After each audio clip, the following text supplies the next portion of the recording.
बिस्मिल्लाहिर्रहमानिर्रहीम एंड अस्सलामु अलैकुम। Welcome to Amar Academy. Amar Academy में आप लोगों को खुशामदीद कहते हैं। आज के इस वीडियो ट्यूटोरियल में आप लोगों को बिज़नेस कार्ड डिज़ाइन करने का तरीका बताऊंगा कि बिज़नेस कार्ड आप किस तरह से डिज़ाइन कर सकते हैं। बिज़नेस कार्ड आपके किसी भी बिज़नेस की एडवर्टाइजमेंट के लिए बहुत ज़रूरी होता है और बिज़नेस कार्ड का अट्रैक्टिव होना बहुत ज़रूरी है। अट्रैक्टिव डिज़ाइन क्रिएट करने के लिए हमको या तो कोरल ड्रा की ज़रूरत पड़ सकती है या फिर एडोब इलस्ट्रेटर में बन सकते हैं, फ़ोटोशॉप में भी बन जाते हैं, या मुख्तलिफ सॉफ्टवेयर्स के नेम हैं जो जिनमें आप बिज़नेस कार्ड डिज़ाइन कर सकते हैं। मैं यहाँ पर कोरल ड्रा को यूज़ करूँगा और बिज़नेस कार्ड डिज़ाइन करूँगा। बिज़नेस कार्ड के लिए उसका क्या मेजरमेंट होनी चाहिए, क्या साइज़ रखा जाता है और क्या आप साइज़ रखेंगे, उसके मैटर साइज़ को प्रिंट आउट करने के लिए, और बाकी एरिया जो होगा वो कटिंग में ख़त्म हो जाएगा। तो इसके लिए इन सारी चीज़ों को जानने और समझने के लिए कोरल ड्रा में चलते हैं, वहाँ पर डिज़ाइन करेंगे और आपको बताएंगे कि किस तरह से हम ये सारी चीज़ें क्रिएट करते हैं। इससे पहले इसमें प्रीवियस वीडियो जो थी इसमें मैंने आपको बताया था कि आप किसी भी क्लाइंट का लोगो ट्रेस आउट कर सकते हैं और आपके पीसी में कोई भी फॉन्ट इंस्टॉल नहीं भी है तो आप इसको पेन टूल के साथ ट्रेस आउट कर सकते हैं। अगर आपने प्रीवियस वीडियो को देखा है, समझा है, सीखा है तो वेल एंड गुड। अगर नहीं देखा तो आप डिस्क्रिप्शन में लिंक दे दूंगा, इस वीडियो को आपने ज़रूर देखना है, इसको ट्रेस आउट करने का तरीका भी देखना है और आज की वीडियो को भी लास्ट तक देखना है ताकि आपको हर टिप्स की, हर टूल की समझ आ जाए कि किस तरह से आप इन सारी चीज़ों को बनाते हैं। उसके बाद मैं आपको बताता चलूँ कि बहुत सारी स्किल्स होती हैं, उनमें एक स्किल ये भी है कि अगर आप अपने वर्क को खुद अपने हाथों से कर सकें तो ये बहुत अच्छी चीज़ है। तो आइए वीडियो को स्टार्ट करते हैं और अपने कोरल ड्रा में चलते हैं।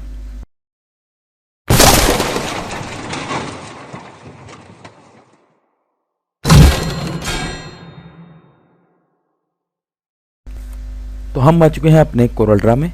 कोरल ड्रा में ये वाली चीज़ को ट्रेस आउट किया था। अब इस वाले लोगो को मैं यहाँ से डिलीट कर देता हूँ क्योंकि अब इस लोगो की हमें ज़रूरत नहीं है। ये लोगो हमने ट्रेस आउट किया था तो इसको ख़त्म कर देते हैं। अब ये वाला लोगो जो ट्रेस आउट किया है इसको ही हम यूज़ करने वाले हैं। ओके हो गया। और इसको मैं साइज़ थोड़ा सा छोटा कर लेता हूँ और यहाँ पर हम विजिटिंग कार्ड का साइज़ लगा लेते हैं। विजिटिंग कार्ड का साइज़ लगाने के लिए यहाँ से मैं एक रेक्टेंगल ले लेता हूँ। पहले मैं यहाँ से इसको लैंडस्केप कर लूँ।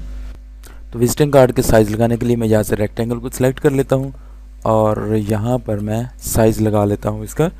विजिटिंग कार्ड का साइज़ होता है 3.5 इसकी लेंथ होगी और 2 इंचज़ इसकी विड्थ होगी। ठीक है, इस तरह से 3.5 एंड 2 इंचज़ इसका विजिटिंग कार्ड का बाहर का एरिया होगा। अब इसका मैटर साइज़ बनाने के लिए इसकी हम कॉपी लेयर ले लेते हैं। आपके राइट साइड पर देखें कीबोर्ड पर प्लस का निशान नज़र आ रहा है, उसको प्रेस करें, एक बार प्रेस करेंगे तो कॉपी लेयर बन जाएगी। ठीक है, इस तरह से। अब इसका जो साइज़ होगा 3.15 मतलब 3.15 इसका लेंथ होगी और 1.65 इसकी विड्थ होगी। तो ये आपका मैटर साइज़ एरिया होगा। यहाँ पर ये जो आपको अंदर वाला बॉक्स नज़र आ रहा है, इस बॉक्स के अंदर जितना भी आपने अपनी तहरीर लिखनी है, जो भी आपका मैटर होगा इसके अंदर होना चाहिए। यहाँ तक आपकी जब कटिंग करते हैं, विजिटिंग कार्ड कंप्लीट होने के बाद प्रिंटिंग हो जाती है, यहाँ तक आपकी कटिंग होकर ये एरिया आपका ख़त्म हो जाता है। ठीक है, ये वाला अंदर वाला एरिया जो होगा वो ये आपका विजिटिंग कार्ड साइज़ होता है। अच्छा जी, उसके बाद ये चीज़ आ जाती है, ये हम लोगो यहाँ पर लगाएंगे। उसके बाद कुछ इंग्रेडिएंट्स हैं यहाँ पर जिनको मैं कॉपी कर लेता हूँ। ये इंग्रेडिएंट्स हैं कस्टमर के जो कि मैं यहाँ पर विजिटिंग कार्ड में यूज़ करूँगा। ठीक है, ओके हो गया। ये उसका सारा डाटा आ गया। अब यहाँ पर हम डिज़ाइन पहले क्रिएट करते हैं, पहले बैकग्राउंड को बनाते हैं। यहाँ पर देखेंगे इस बॉक्स को मैंने सेलेक्ट किया तो यहाँ पर ये इसका सेंटर आ रहा है, दोनों तरफ से ये जो क्रॉस नज़र आ रहा है ये इसका सेंटर है। हम यहाँ से इस स्क्रॉल को देखेंगे, यहाँ पर जो स्केल बना हुआ है इस स्केल को हम जस्ट इस तरह से क्लिक करके यहाँ पर छोड़ देंगे। ये आपका आ गया इस कार्ड का सेंटर। अब इस सेंटर के बाद हम यहाँ से एक लाइन ड्रा कर लेते हैं। यहाँ पर ये देखिए एक सिंपल लाइन, इस तरह से लाइन ड्रा करनी है। अब थोड़े से मैं फ़र्क छोड़कर यहाँ से एक लाइन ड्रॉ कर लेता हूँ। ओके, अब इसको हम डबल क्लिक करेंगे तो इस तरह के नोड्स बन जाते हैं। अब ये जो सेंटर है, हमें सेंटर समझ नहीं आ रही है, तो आपने क्या करना है, इस बॉक्स को सिलेक्ट करना है। इसी तरह से ऊपर की जानब से भी ये आपका दोनों तरफ से सेंटर आ गया। अब यहाँ से ये देखें, इस लाइन पे आपने यहाँ पर एक नोड क्लिक कर दिया। इस नोड को डबल क्लिक करने के बाद इस तरह का नोड बन जाता है। इस नोड को आपने यहाँ से खींच कर यहाँ तक लाकर छोड़ देना है। इस तरह की आपके पास शेप बन जाएगी। इसको हम, इन लाइंस को हम डिलीट कर देते हैं, ठीक है। ये शेप आपके पास बन जाती है। इस शेप को अगर आप बढ़ाना चाहते हैं तो आप बढ़ा भी सकते हैं, यहाँ तक इस तरह से बढ़ा सकते हैं। अगर कम रखना चाहते हैं तो कम भी इसको रख सकते हैं। अब मैं यहाँ पर कंट्रोल Z कर लेता हूँ। मैं यहाँ पर इसकी शेप को रखना चाह रहा हूँ। इस शेप को इसके साथ ही मैं एक और कॉपी लेयर बना लेता हूँ। यहाँ तक कंट्रोल D को या फिर कंट्रोल R को प्रेस करेंगे, रिपीट कमांड आ जाएगी, ठीक है। तो ये चीज़ आ जाती है आपके पास। अब मैं यहाँ से एक लाइन और ड्रा कर लेता हूँ, यहाँ तक, यहाँ से भी यहाँ तक, ठीक है जी। दोनों लाइन को मैं कंट्रोल G करके ग्रुप कर देता हूँ और यहाँ से इस बॉक्स को सिलेक्ट कर लेता हूँ। इन दोनों ऑब्जेक्ट को सिलेक्ट करने के बाद अपने कीबोर्ड से सिंपल E का बटन प्रेस करना है, ठीक है। E को प्रेस करेंगे तो ये इस तरह दोनों तरफ से सेंटर में आ जाता है, ठीक है। तो ये हो गया आपका काम। आपने इसके बाद क्या करना है कि यहाँ से अपने कीबोर्ड टूल मेन्यू में देखेंगे स्मार्ट फिल टूल आपको नज़र आ रहा है। स्मार्ट फिल टूल के साथ आपने ये जो दोनों लाइंस के अंदर ये वाला पोर्शन है, इसको आपने सेलेक्ट कर देना है। ओके, तो ये आपका पोर्शन इस तरह से सिलेक्ट हो जाता है। इसको डिलीट कर दें। ये वाली लाइन का भी काम ख़त्म हो गया, इसको भी डिलीट करें और इस लाइन को भी डिलीट कर दें। अब ये पोर्शन आपके पास बच जाता है। तो इसी तरह सेम आपने स्मार्ट फिल टूल को सिलेक्ट करना है और यहाँ वाले इस पोर्शन को भी सिलेक्ट कर देना है। ये वाला पोर्शन भी आपने सिलेक्ट कर देना है और इन दोनों को आपने कर देना है यहाँ से ग्रुप करें। कलर आप कोई भी सिलेक्ट कर सकते हैं, ठीक है। कलर का कोई मसला नहीं है, आप कोई भी कलर यहाँ से सिलेक्ट कर सकते हैं। अब इस बॉक्स को मैं शिफ्ट पेज अप कर देता हूँ और यहाँ से फिर से एक लाइन ड्रा करते हैं। यहाँ से जिसमें हम अपना नेम लिखेंगे। ये वाली लाइन मैंने ड्रॉ कर दी।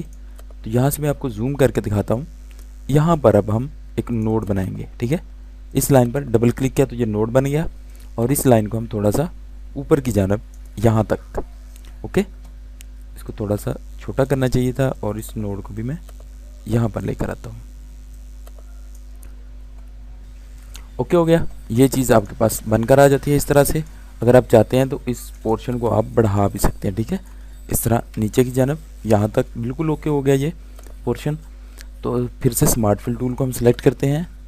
यहाँ से आप इसका कलर कोई भी रखना चाहें तो चेंज भी कर सकते हैं, ठीक है। तो मैं ये वाला कलर यहाँ से सिलेक्ट कर देता हूँ। इन दोनों कलर्स को सिलेक्ट किया और यहाँ से हम इसको कर देते हैं वेल्ड।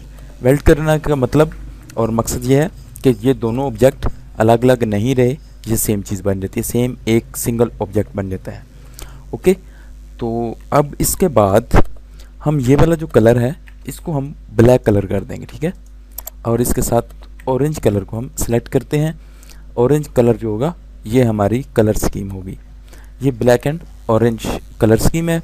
ये क्लाइंट के लिए, क्लाइंट के एतबार से जिस तरह का क्लाइंट आपको कलर स्कीम बताता है वही कलर स्कीम आपने यूज़ करनी है। तो यहाँ से इसकी आउटलाइन को मैं यहाँ से ख़त्म कर देता हूँ। और अगर आउटलाइन आप रखना चाह रहे हैं तो यहाँ पर वाइट आउटलाइन इसको देंगे तो भी बहुत खूबसूरत लगेगी। मैं 1 पॉइंट इसकी आउटलाइन रख देता हूँ। तो ये देखिए इस तरह से। अगर इसकी आउटलाइन आप 2 करना चाह रहे हैं तो 2 भी कर सकते हैं। इस तरह से ये पोर्शन अलग से नज़र आएगा। और ये वाला पोर्शन जो है इसको भी हम ऑरेंज कलर ही यहाँ से सिलेक्ट करेंगे और इसकी आउटलाइन को ख़त्म कर देते हैं। तो ये चीज़ आपके पास बनकर आ जाती है। अब ये जो, अगर आपको लग रहा है कि पोर्शन बहुत छोटा है तो इसको आप थोड़ा सा बढ़ा भी सकते हैं, ठीक है। इस तरह से, इस तरह ये पोर्शन आपका आ जाता है। अब इसको हम शिफ्ट पेज डाउन कर लेते हैं। तो आपको नज़र आ रहा है कि यहाँ पर आप अपना नेम लिखेंगे तो आपके लिए ये पोर्शन छोटा है या बड़ा है। तो इसको आप बढ़ाना चाहते हैं तो भी आप इसी तरह से बढ़ा सकते हैं, ठीक है। इस तरह से इस पोर्शन को मैं चाह रहा हूँ कि मैं थोड़ा सा बढ़ा दूँ, इस वाले पोर्शन को यहाँ तक बिल्कुल ओके है। अब इस पोर्शन को सिलेक्ट करेंगे और इफेक्ट के मेन्यू में जाकर हम पावर क्लिप कर देंगे बाहर वाले पोर्शन में, ठीक है। ये बाहर के पोर्शन में हमने पावर क्लिक कर दिया इस तरह से। अब ये वाला जो एरिया ये आपका सारा कट हो जाएगा और यहाँ पर हम लगा देंगे नेम। इसको मैं शिफ्ट पेज अप कर लेता हूँ और यहाँ पर हम लोगो लगाएंगे ये वाला। इस लोगो को मैं थोड़ा सा छोटा कर लेता हूँ इस तरह से, और यहाँ से इस स्कार्फ जो बना हुआ था इसको हम मिरर कर देंगे, इस जानिब कर देंगे, ठीक है। और इसका भी साइज थोड़ा सा बढ़ा देंगे इस तरह से, ये बिल्कुल ओके है। और इसका कलर हम यहाँ से ऑरेंज कलर सेलेक्ट करेंगे, आउटलाइन हम इसकी ख़त्म कर देंगे। तो आउटलाइन को ख़त्म किया, यहाँ पर क्रॉस के निशान पर आकर राइट क्लिक करेंगे तो आउटलाइन इसकी ख़त्म हो जाएगी।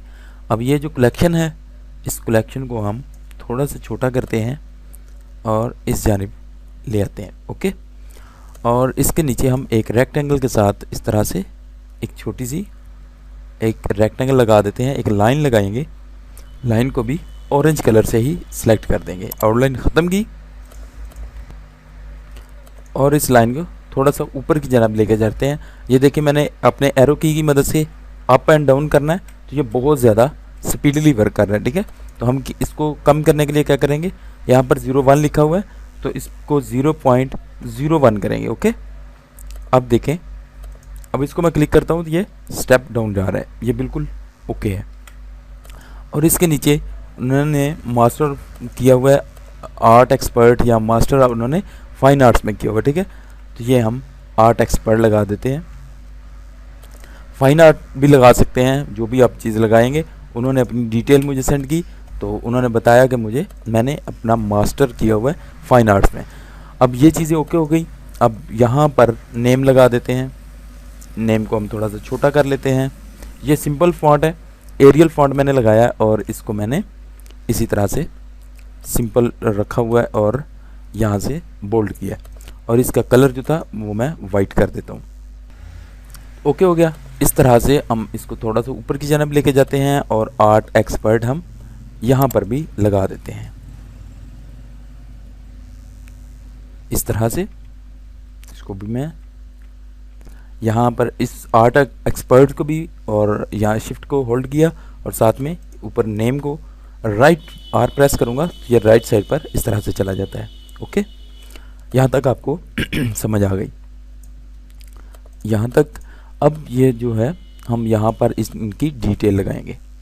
अब इस वाले पोर्शन को मैं वाइट आउटलाइन को यहाँ से सिलेक्ट कर लेता हूँ ताकि आपको समझ आ जाए कि ब्लैक के ऊपर वाइट पोर्शन हमारा कहाँ तक आ रहा है। अब हम एक बॉक्स लगाते हैं, इसका कलर यहाँ से वाइट कर देते हैं, आउटलाइन को नन कर देते हैं। इसका जो साइज़ हमने रखना है 0.198, लेंथ और विड्थ इसकी सेम रखेंगे 0.198। तो ये वाला हम पोर्शन यहाँ पर लगाएंगे 1 2 3 एंड 4, ओके। ये वाला पोर्शन आपके पास इस तरह से आ जाता है। ये डिटेल आ जाएगी इसमें। और ये चीज़ सबसे पहले हम उनके फ़ोन नंबर लगाएंगे। यहाँ से इनको मैं सेंटर अलाइन कर लेता हूँ। यहाँ उनका फेसबुक का अकाउंट आ जाएगा और यहाँ उनकी आ जाएगी रेजिडेंस प्लेस आ जाएगी, ठीक है। और ये जो दोनों चीज़ें हैं, दोनों लिंक हम यहाँ पर लगाएंगे। पहले मैं इसको सिलेक्ट करके इसका सेंटर कर लेता हूँ, फिर इसके सेंटर में ले आते हैं इंस्टाग्राम को और जीमेल हम टुगेदर कर देंगे। इन दोनों को सिलेक्ट करते हैं, इनको C एंड E प्रेस करेंगे तो ये बिल्कुल सेंटर अलाइन हो जाते हैं, ओके। तो ये डिटेल है, इस डिटेल को हम यहाँ पर लगा देते हैं सेम एज इट इज़। अब ये देखें, ये वाली जो चीज़ है इनकी मैं यहाँ पर जो रेजिडेंस प्लेस है यहाँ पर इन दोनों को सिलेक्ट करते हुए E को प्रेस करूँगा तो ये बिल्कुल इक्वल इस तरह से आ जाती हैं, ठीक है। यहाँ पर अब यहाँ पर फेसबुक इनकी प्लस कलेक्शन इनका इंस्टाग्राम है और बाकी जो है जीमेल की आईडी है। इन दोनों को भी हम यहाँ से E प्रेस करेंगे तो बिल्कुल सेंट्रल लाइन हो जाता है। और बाकी फेसबुक का है तो मैं यहाँ से फेसबुक के लिए यहाँ इस तरह से क्लिक कर देता हूँ। ये फ़ोन नंबर प्रोमिनेंट होना चाहिए तो यहाँ पर भी फ़ोन नंबर को मैंने थोड़ा सा बढ़ा दिया है। अब आप चाहते हैं कि यहाँ पर जगह फिल है तो मैं थोड़ा सा इनको ओपन कर देता हूँ, थोड़ा सा खोल देता हूँ, ठीक है। यहाँ से इस तरह से वन पोर्शन इधर चला जाएगा और 1 स्टेप डाउन कर देंगे तो ये चीज़ आपके पास कंप्लीट हो जाती है। ओके, तो ये था विजिटिंग कार्ड, बिजनेस कार्ड और आपका जितना भी आपने वर्क किया हुआ था। अब इस लाइन को हम यहाँ से आउटलाइन ब्लैक कर देते हैं तो ये चीज़ आपके पास बनकर कंप्लीट हो जाती है। अब सेकंड मैं आपको बताता हूँ कि इस वाला ये जो बाहर वाला पोर्शन है ये कट आउट होने के बाद आपको किस तरह से नज़र आएगा। जब ये कट हो जाएगा तो कट के लिए हम यहाँ से पावर क्लिप करते हैं, अंदर वाले पोर्शन में इसको पावर क्लिप कर देते हैं तो ये आपका बिजनेस कार्ड आ जाता है। ये होगा आपका कटिंग होने के बाद। अब ये देखें, ये वाला जो पोर्शन है आपको नज़र आ रहा है कि यार ये कटिंग हो सकता है, शायद मिस प्लेस हो जाए, तो हम इसको थोड़ा सा इस जानिब रख देते हैं। अब आपके पास आपका बिज़नेस कार्ड बिल्कुल कंप्लीट है, रेडी है और उम्मीद करता हूँ कि आपको वीडियो भी अच्छी लगी होगी, विजिटिंग कार्ड का डिज़ाइन भी अच्छा लगा होगा और आप लोगों ने सीखा भी होगा कि किस तरह से विजिटिंग कार्ड, बिज़नेस कार्ड को डिज़ाइन किया जाता है। वीडियो अच्छी लगे तो इसको लाइक ज़रूर करें और अगर किसी चीज़ की, किसी टूल की समझ ना आई हो तो आप कमेंट सेक्शन में मेंशन कर सकते हैं। फर्स्ट टाइम हमारे यूट्यूब चैनल पर आए हैं तो अमर अकेडमी यूट्यूब चैनल को काइंडली लाजमी से सब्सक्राइब कर लीजिए और बेल नोटिफिकेशन को ऑन कर लें ताकि हर न्यू वीडियो की अपडेट्स आप तक सबसे पहले पहुंच सके। सो नेक्स्ट वीडियो के साथ फिर से हाजिर हूँगा, तब तक के लिए दीजिएगा इजाज़त। अल्लाह हाफिज़, फ़ी अमानिल्लाह।